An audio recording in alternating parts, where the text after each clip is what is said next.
ఇవ్వలేదు, మా నల్గొండ సోదరుల సమస్య పరిష్కరించలేదు. నేను ముఖ్యమంత్రి అయినాక నేనే స్వయంగా వెళ్ళి ప్రధానమంత్రిని అడిగిన పాలమూరు రంగారెడ్డి ఎత్తిపోతల పథకాన్ని జాతీయ ప్రాజెక్టుగా చేయండి అని. అది కూడా మనకి ఇయ్యలే. ఇవాళ ఏది అడిగినా తెలంగాణకి ఏమి ఇయ్యలే, కానీ తెలంగాణకు వచ్చి ఇవాళ మనల్ని తిట్టిపోతున్నాడు. ఒక ప్రధానమంత్రిగా నరేంద్ర మోడీకి న్యాయమా అని నేను అడుగుతున్నా. ఇదే కాదు, నిన్న మన కొన్ని విషయాలు నేను లేవనెత్తిన.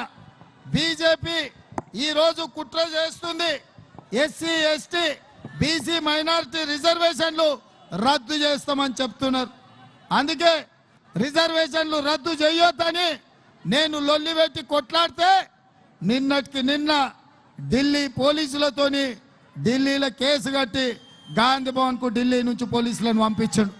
నేను అడుగుతున్న మా యువకుల్ని, 10 ఏళ్ళు చంద్రశేఖర్ రావు ఇట్లనే కేసులు పెట్టిండు, కార్యకర్తల్ని కొట్టిండు, మన ఆస్తులు విధ్వంసం చేసిండు, మన కార్యకర్తల ప్రాణాలను చంద్రశేఖర్ రావు పొట్టన పెట్టుకున్నాడు. చూసిండ్రు మన కార్యకర్తలు ఓపిక నశించి మొన్న జరిగిన డిసెంబర్ ఎన్నికల్లో చంద్రశేఖర్ రావును బండకేసి కొట్టిండ్రు.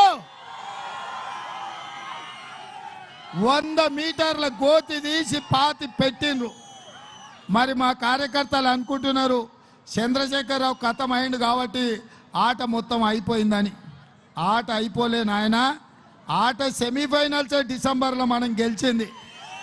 ఇప్పుడు finals Telangana team versus Gujarat team.